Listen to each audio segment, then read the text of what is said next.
This is the traditional marketing funnel. It is definitely a little bit stuffy. I've tried to make it less stuffy with like fun colors, but this is like every sort of basic marketing funnel that you're going to see.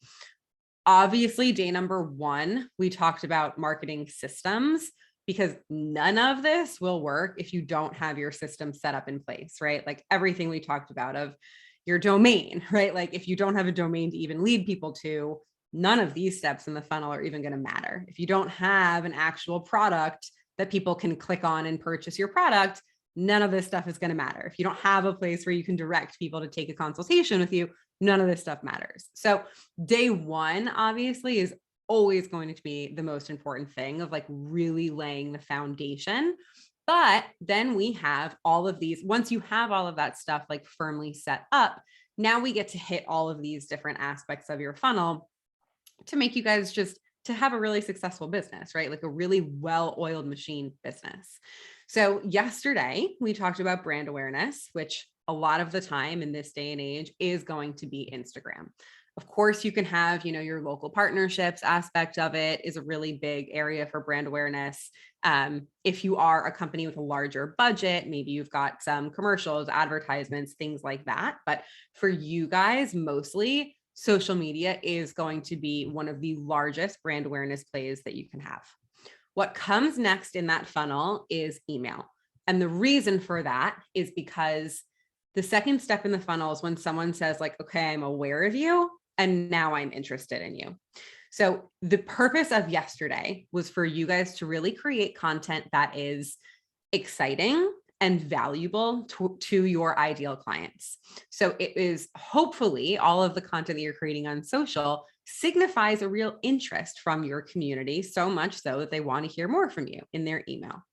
So what comes next there, this is not really stuff that we're touching on too much today, but what would come next would be after all of your email and after everything that we go through today is all set up and like fantastic, right? All your email touch points, everything is great. What would come next would be the consideration or the trial. So for a lot of you guys, that might look like an acquisition offer. Maybe it's like 2 sessions for the price of 1 when you're first getting started, or 2-week unlimited, like whatever that really looks like, it's your acquisition offer. So that would be the consideration trial.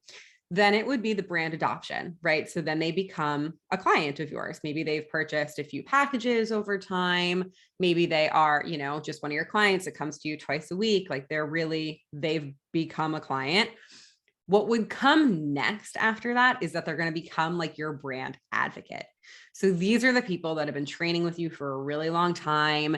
I'm sure you guys can even think of like people that you just have been with for a long time that you feel really strongly about the service that they are offering, that you're like, I want to be an ambassador for them. Like I really stand by everything that they've done. I think they're a great person. They have good values. Like I've really come to know and love this person. Now I want to become the ambassador for them.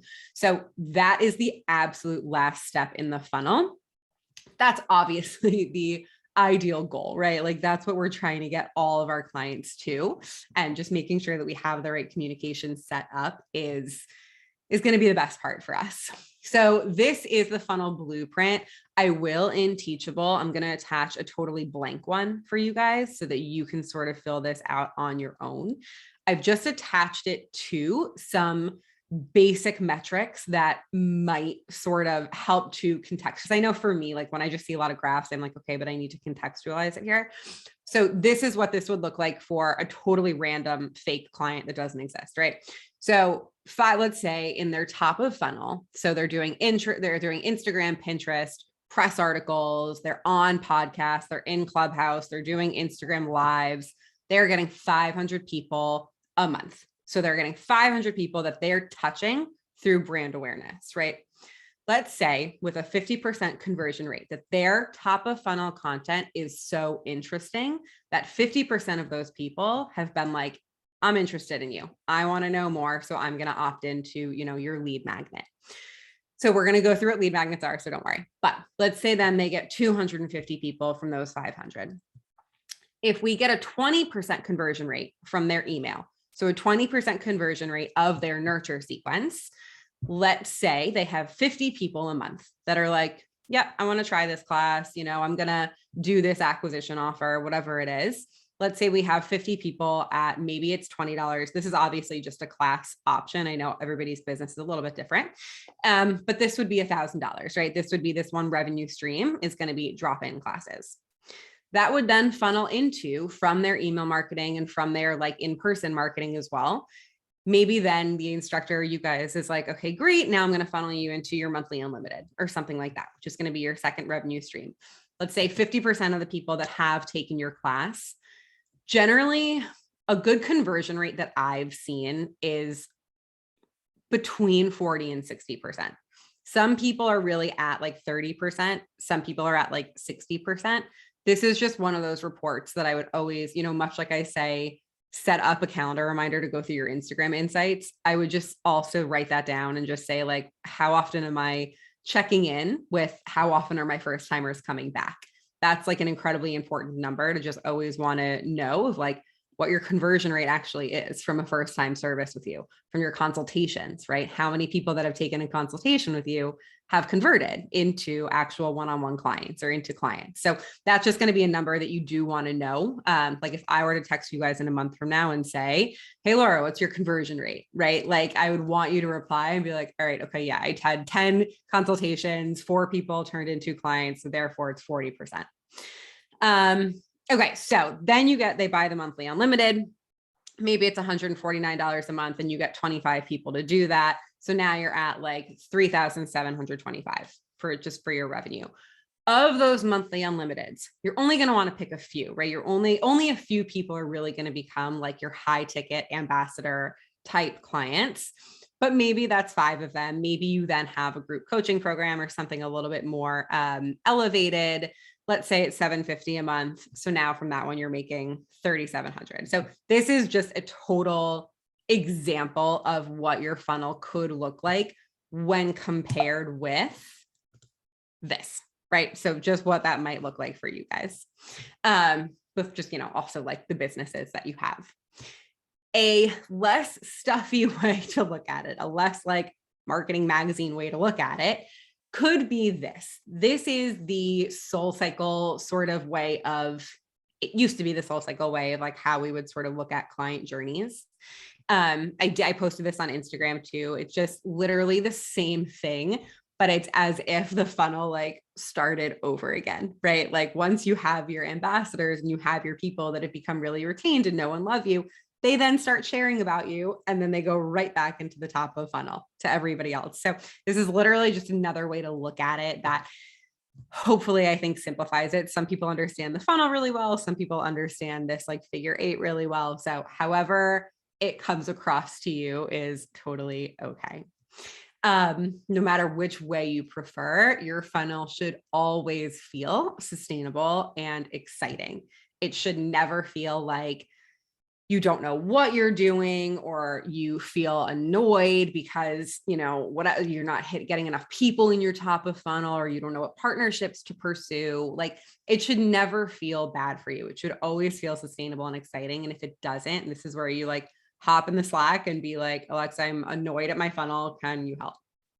So the number one metric, the other thing that I actually just want to say before we do that is like, the important thing to look at here is if one of these were really off, like if one of these numbers if one of the touch points was really messed up, like if an email stopped sending or if you forgot writing your milestones, like if something was really off, let's say if your client organically sharing about your business, if that just totally stopped, this would be a huge cog in the machine. So this is the other thing that I really just want to touch on is like, this is why it's so important to have all of your systems working really clearly because they all lead into each other. And that is one of the most important things about marketing is like, you do need to get the support from the systems before and after each touch point so that it is a well-oiled machine. Okay. So with your funnel, and this is something that I kind of want to workshop with you guys, like your absolute bottom funnel. And this, I think, Holly, this kind of touches on like what we talked about yesterday with your client of not really understanding like what their end goal is, right? Like so it's impossible to create great marketing if you don't know what the end result should look like. And that's where like the question of, okay, well, what's your business?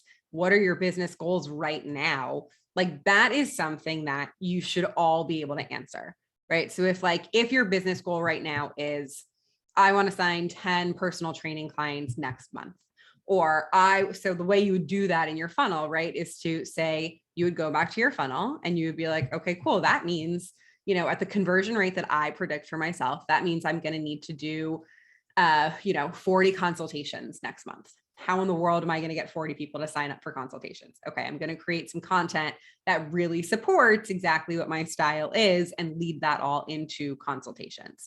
So you should always, always, always reverse engineer what your goals are and then create your marketing funnel around that.